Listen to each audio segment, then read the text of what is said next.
Alrighty, folks, welcome back to Suits and Laterals. Jeff Rich alongside Chris Green to break down everything happening in the NFL on and off the field. This is a presentation of the Four Lights FM podcast network, and it's championship week in the NFL, but we said goodbye to four more teams this past weekend. Overall, the action, it all amounts to chalk, Chris, but it was still entertaining football nonetheless. Yeah, I mean, a couple of the games had some real. The New England Kansas City game was probably the most boring of the four, I guess, and even that one wasn't really a boring game, but it just definitely didn't have the endings of the Packers Cardinals and the intrigue of how the Seahawks and Panthers game started and then how it finished was entirely two different stories there. And then, of course, Denver and Pittsburgh finished us out, and another down the stretch game that set us up for this week's matchups. All right, to reset everything, Saturday afternoon, Patriots host the Chiefs, come away with a 27-20 victory. Cardinals host the Packers down the street from me in Glendale, Arizona. Cardinals 26, Packers 20 in overtime. We'll get into that in a minute. Carolina Panthers take a 31-0 halftime lead and almost squander it. Final score is good for Carolina, though. Carolina 31, Seattle Seahawks 24, and in the weekend's nightcap, the Denver Broncos coming from behind to win 23-16 over the reputable Pittsburgh Steelers in Denver. So all four home teams win. All games decided by 7 points or less, and maybe a little bit of controversy, especially in my neck of the woods here. Let's start with the Chiefs and the Patriots. What I caught from this game, and I didn't see all of it because I was out in Glendale for the festivities in the NFC, but Chiefs and Patriots. Chiefs are trading field goals for touchdowns, and that is not the formula for success. It had them chasing points the entire game. New England holds on 27-20, probably not as close as the final score would indicate. Oh, not at all. I mean, I don't think that New England was really threatened throughout this game. Like you said, they put up a touchdown. Kansas City puts up a field goal. I mean, that's just not a winning strategy right there. And the Belichick magic continues in the playoffs. So Belichick and Brady, they have a good shot pretty much every year. Or they're in the championship game, it seems like. I don't know if that's 100% accurate, but I know it's damn near close. Right. Some clock management issues there for the Chiefs. Being a clutch player isn't all about getting it done in the last 2 minutes, as it is knowing how to manage the game. And it's almost like there's this stigma that guys like Phil Simms back in our day and, Russell Wilson in today's game and any quarterback that's really not a superstar that gets the job done is referred to as a game manager, and it's something of an insult. But Alex Smith, Andy Reid continue. I mean, this has been going on both of their entire careers, and then they came together, and they're just the perfect storm of clock mismanagement. Yeah, definitely. I mean, I don't know what else they could do at this point to get the sense of urgency going. I mean, really, they've both been on the cusp of this before, of getting to the Super Bowl, and neither of them has won it yet, but they've both been there and lost. But really, at this point, you got to have a sense of urgency at the end of the games if you're going to try to win and continue. All right, let's skip Green Bay, Arizona for the time being, and I want to talk a little bit about the Seattle Seahawks. They just got punched in the mouth. I mean, it was 14-0 before your TV set even warmed up on Sunday morning, afternoon. It's the morning for us on the West Coast. All right, so it happened fast. It happened early. Cam Newton and the Panthers offense was clicking. Russell Wilson couldn't tell his receivers from a hole in the wall. And, the end result was some defensive touchdowns, some short fields, making it real easy for Cam Newton. And I looked at the score. I think it was when it was like 21-0. I looked at it, 24-0. I was like, they really, really need to keep their foot on the gas. They need to get up by 35, and then they need to make this game end quickly, and you do that by running the ball.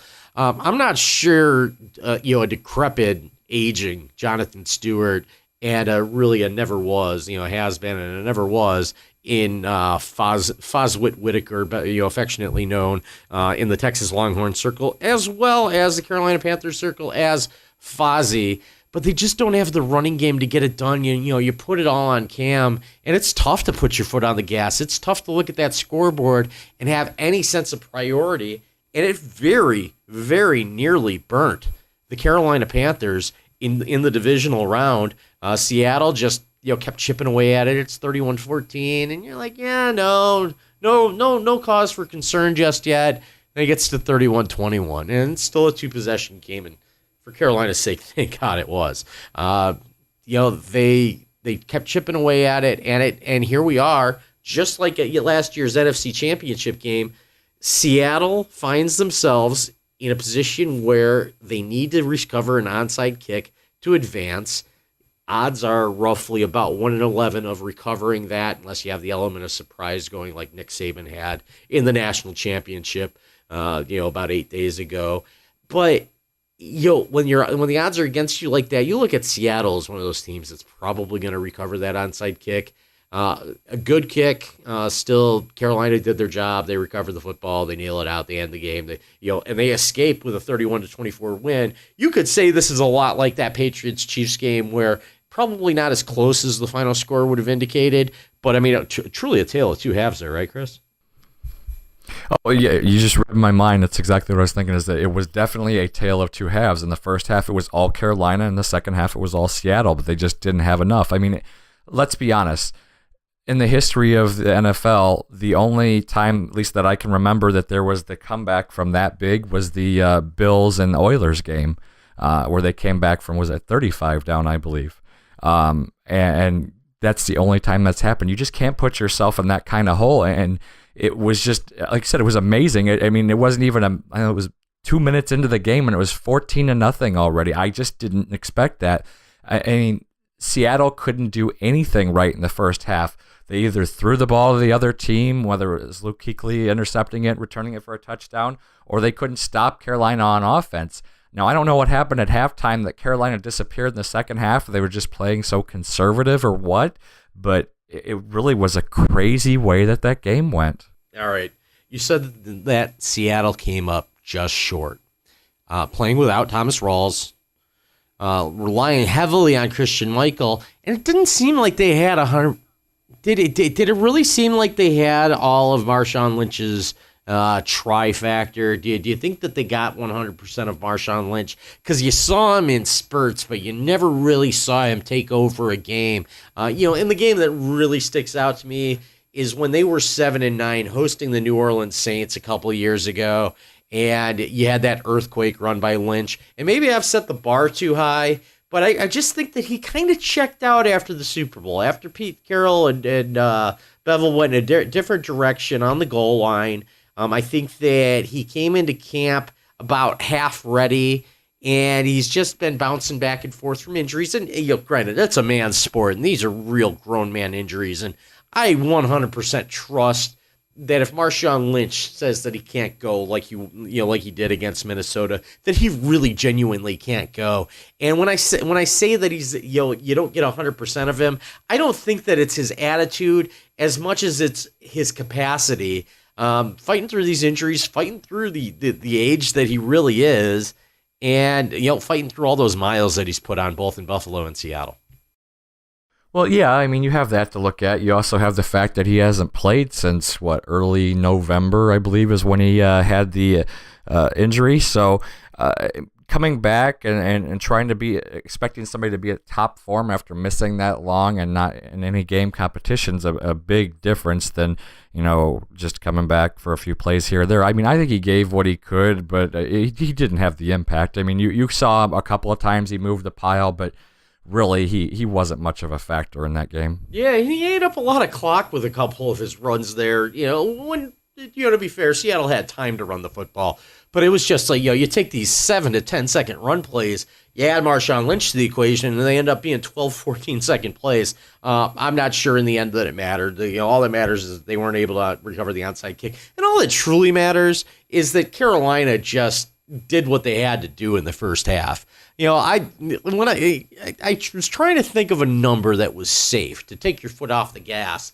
And I think I settled somewhere around 38 to 42, saying you get up that much, the clock's a factor too. It depends on when, but I just think that there's an insurmountable point, and I don't know that 31 was it. No, I mean, it's tough to say whether they let out their foot off the gas or if they just cooled down from going in a half. I mean, you're out there, you're clicking. We've seen this many times before where some teams out there and they're just going up and down the field, and they go to halftime, and whether it's adjustments the other team makes or if it's a mental thing or whatever, and then that second half, it just looks like an entirely different team, and that's kind of what we saw from Carolina. I mean, everything they did seemed to work in the first half, and then in the second half, it was more they were making an appearance as opposed to trying to win the game. All right, let's talk for a second about windows of opportunity. Seattle, this is the first time that their season ends before the Super Bowl in about 4 years. We saw some deficiencies. They made some changes. They picked up Jimmy Graham, and that move didn't work out. But, to be fair, he was injured for a good part of the season. You look at their receivers. You got Baldwin and you got Curse. You got, an above-average quarterback at Russell Wilson. You can range him from just below great to just above average, depending on the season. What do they need to do to? I don't. It's tough to say that they're broken because they're not broken, but their window of opportunity only lasts for so long because these players are going to want to get paid. We saw in the offseason, Wagner, Chancellor, all these guys want to get paid. At the end of the day, are they here to stay, or do they need to make some serious moves in the offseason to bring themselves back to where they were for the last 2 seasons, and and perhaps stay on level ground with where they're at right now instead of sinking into Jeff Fisher territory and turning into the Rams? I don't think their window of opportunity is closing anytime soon. I think they're definitely still going to be there.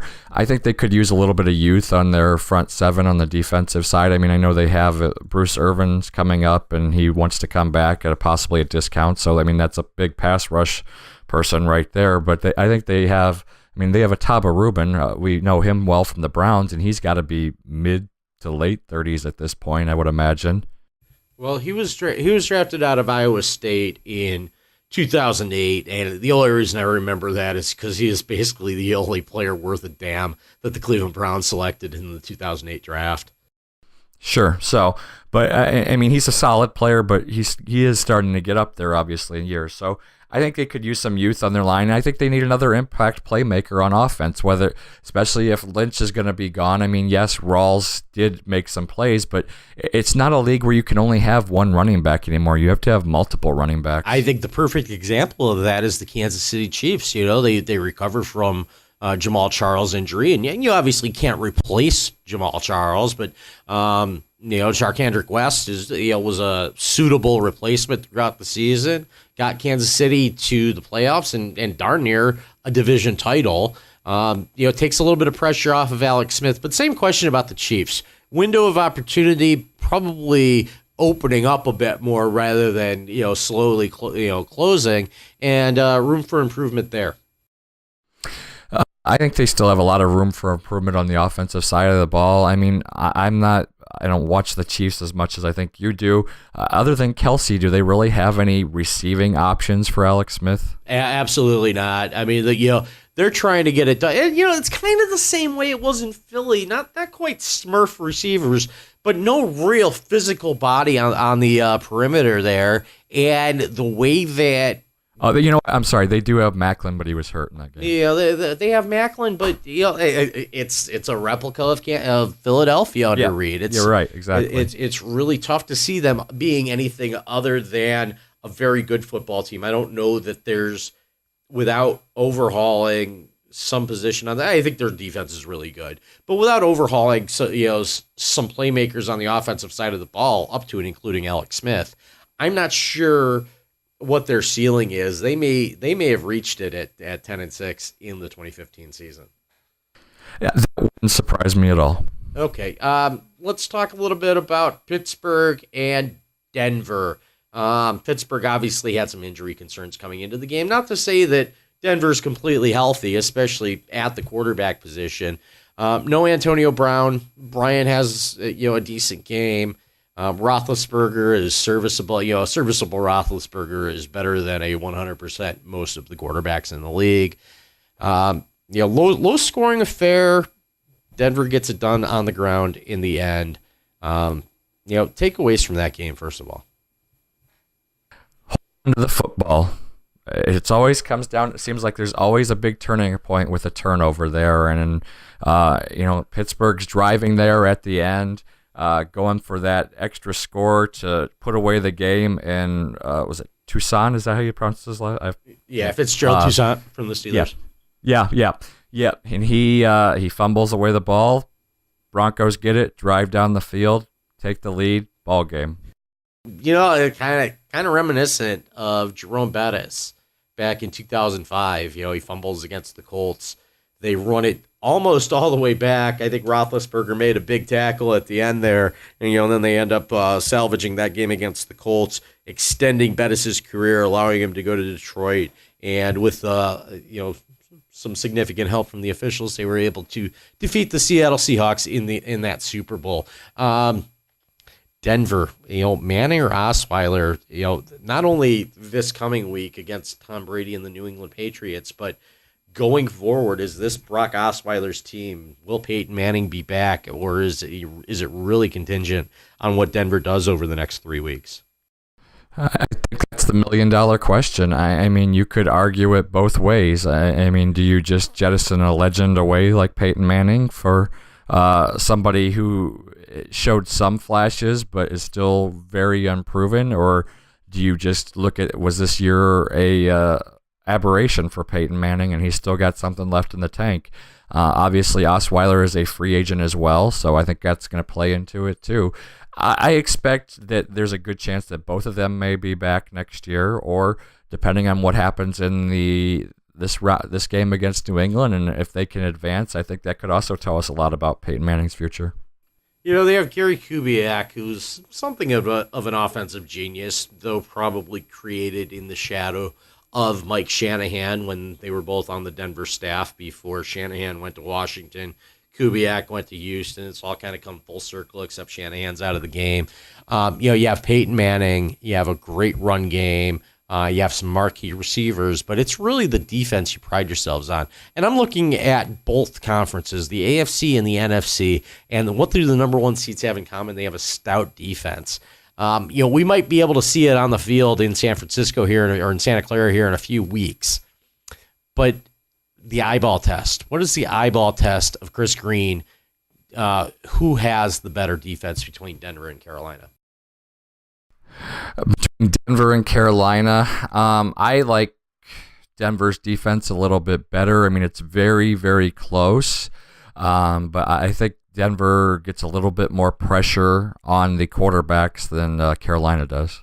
And I'm going to give it up for the experience on the sideline or in the booth or wherever he is of Wade Phillips over Sean McDermott. I think that Carolina's got better playmakers, but I think Denver has a better scheme.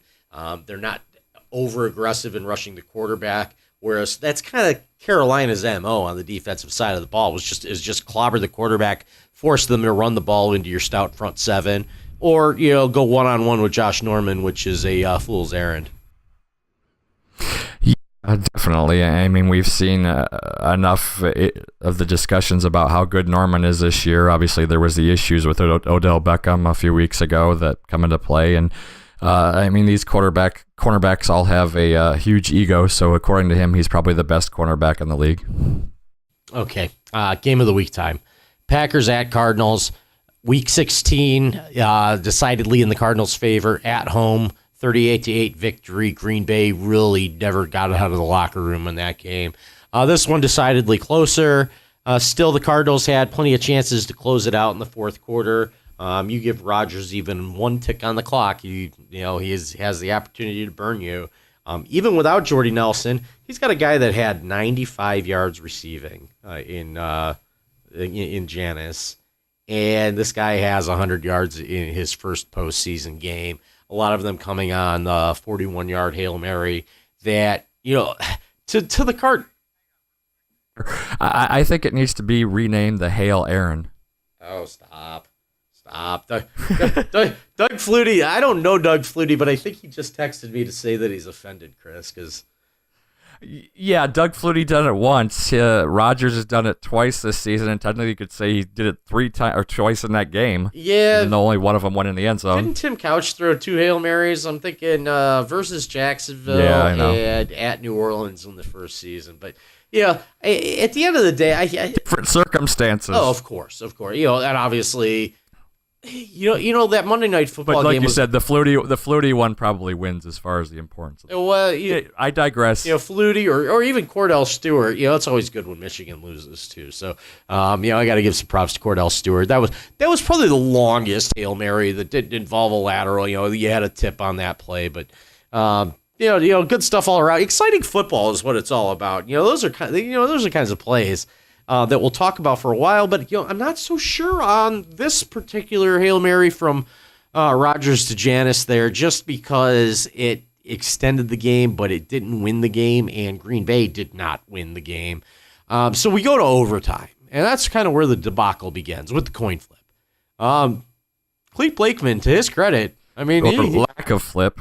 He really flung that thing in the air. I just couldn't believe that it was almost like a flying saucer. It just stayed parallel to the earth and landed on the same side. So he made a judgment call to retoss it. I don't have a problem with that. If Aaron Rodgers wants to bellyache about that, let Aaron Rodgers bellyache to Olivia Munn about that. I'm not too concerned about that. What I've heard a lot since that game, and reset it real quick.